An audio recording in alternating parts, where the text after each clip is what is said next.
Donc en fait, les vibrations du confort, c'est une installation sonore conversationnelle.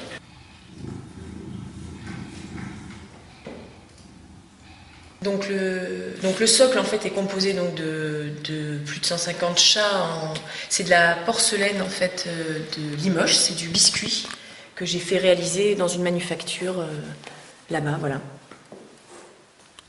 Et donc là, l'idée c'était vraiment de créer une grosse machine à ronronner avec une armée de chats ordonnés et dressés pour ronronner à la moindre caresse sur la toile. Donc on a une surface tactile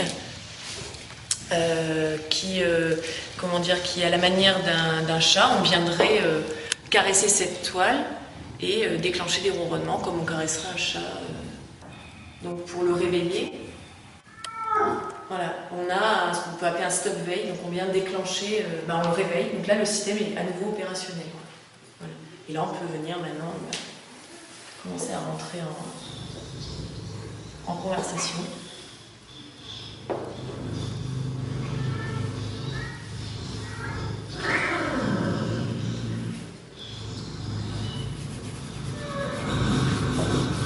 Donc comme une jauge de plaisir, plus la caresse, plus on caresse la toile, plus le plaisir monte et plus les chats se mettent à ronronner. Voilà. Vraiment on appréhende la toile comme un chat, avec son propre caractère. Il peut être capricieux, par exemple là, voilà, dès qu'on arrête de le caresser, le chat arrête de ronronner. Donc, voilà, il y a aussi un caractère vraiment propre à la toile. Le son est spatialisé dans cette zone-là également et peut passer d'un haut-parleur à un autre sur chaque face, tourner ou se déplacer vers la toile. Enfin, là, on a un vrai jeu de spatialisation qui s'écrit en temps réel au moment où on agit sur notre surface tactile. Donc techniquement, on va dire, on a donc une toile avec des capteurs qui sont logés derrière la toile.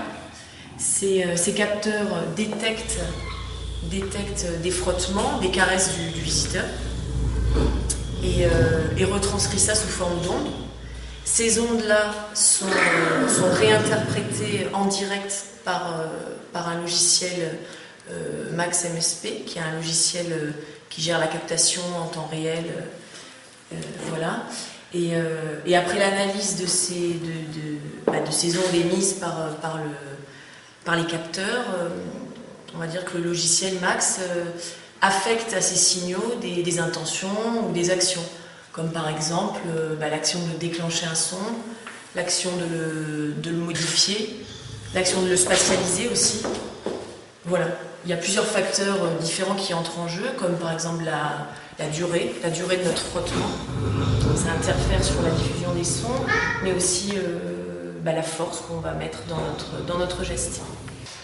Donc ce qu'on voit à l'écran, en fait, c'est l'onde émise par le capteur, qui est en fait réinterprétée en temps réel par le logiciel Max, et qui, après analyse de ces données, lui affecte des intentions, des effets, des actions, comme tout simplement déclencher un son ou le modifier ou le spatialiser. Voilà.